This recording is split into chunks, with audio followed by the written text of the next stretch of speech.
Listen, 14-0. Ilia Topuria, man, boxing is off the hook. Dude has some incredible grappling. But I think the thing that is going to make this so much different from all the other opponents, I don't think that Volkanovski has ever faced an opponent this confident. And I think it's an intangible, but I think it's important. How much does his confidence play into this before we jump into the betting lines? Oh, huge, Derek, huge. If you can go in there feeling like the man, everybody else, you walk in a room, they all know you're the man too. Confidence is huge going into this one, but I do got to push back a little. But you're telling me Blessed Express wasn't confident going in there first 1 and 2 fights?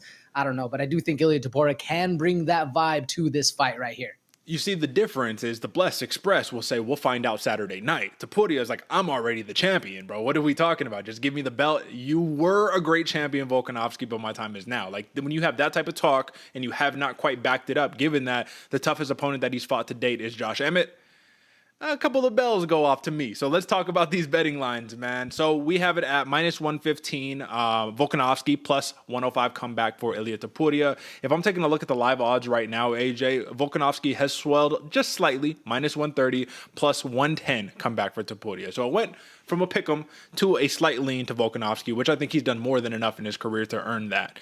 Now, let's talk about the X's and O's behind this, right? Volkanovski is a mixed martial artist through and through. Ilia Topuria is very much the same, but with the heavy emphasis on his boxing and then grappling, right? So if Volkanovski has faced an opponent like Topuria before outside of the grappling aspect, would you not say it was one of the most high-level guys to do it in Max Holloway? Is this not a kind of similar matchup? Oh, absolutely. Like you said, with a little more grappling thrown in Topuria, and I think he's going to have to depend on it right here. But yeah, that's a great analogy.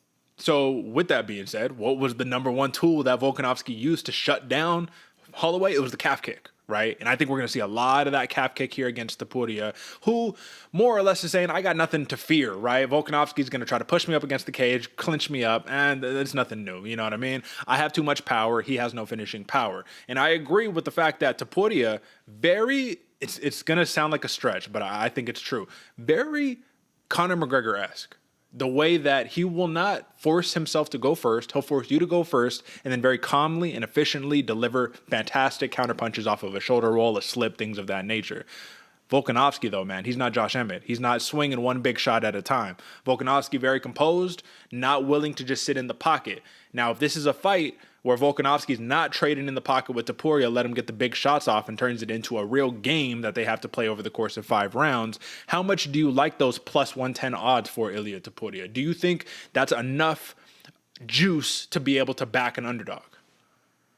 The juice is there, Derek, but the thing that worries me with this is Volkanovski's very good at controlling the octagon and very good at controlling where the fight takes place.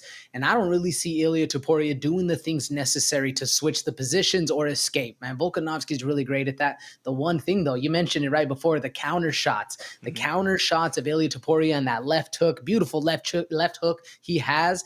He can find that one. It's the same side that Islam Makhachev was able to exploit on Volkanovski. There's holes there to be exploited, and I think Ilia Topuria, with that kind of style he has, is able to get that done. So you think that he would be able to get that done? You think that the striking is crisp enough to be able to catch Volkanovski?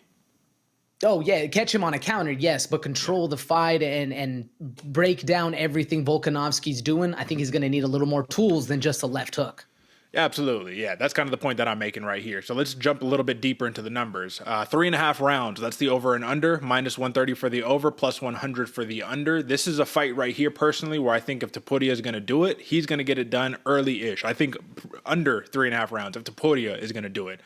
Rounds 4 and 5, I just find it hard to see him dragging Volkanovski into the deep water where it's like he can't survive and Topuria is going to have the upper hand, have the cardio advantage and all that good stuff. So what do you like about plus 100 under for 3.5 rounds? Oh, I love it, especially if you're an Ilia Topuria better right here, man. And even Volkanovski, he does. Ilia might have said that Volkanovski doesn't have the finishing power, but we've seen it get done multitude of times. Yair Rodriguez, Chan Sung Jung, like there's finishes that can happen, especially with the multitude of strikes that Volkanovski lays down. But if you're Ilia Topuria better, man, first round 1, round 2, get him going early, put Volkanovski on his back, kind of get him in that same thought process that he had in the Makhachev fight. I think that's the best look. I don't see it happening any other way for Topuria, though. So my question right here is, if we're looking at these numbers and we're diving into like the props for an example, right? Topuria plus 300 is his TKO prop, plus 400 for the decision prop, and then plus 525 for the submission prop right there.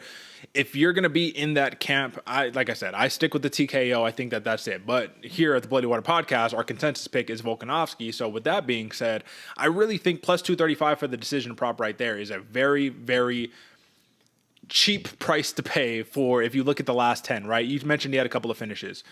Korean Zombie, Yair Rodriguez, Chad Mendez as well. That's in the last 10 fights. Everything else has been a decision, man. So I think if we're looking at history and we're looking at what Volkanovski is doing with an opponent like Topuria, who is very dangerous, I think it's going to be a slow start. I don't think that they're going to get off too quick. And I really, really think that there's something that needs to be put in that plus 235 decision prop, or just hammer the over. So if you're not betting on Volkanovski, did you say those are like locks right there that we need to hit on?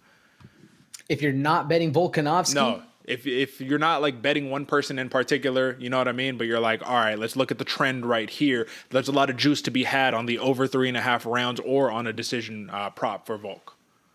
Oh, absolutely, Derek. Folks, if you're not specifically locked into one fight or the other, I do think the over is going to be had, or over is the most likely shot to take, especially being, like Derek was saying, with the amount of fights that Volkanovski has and the chin he can get it done. Sure, he took a knockout in his last one, but I think that's more likely.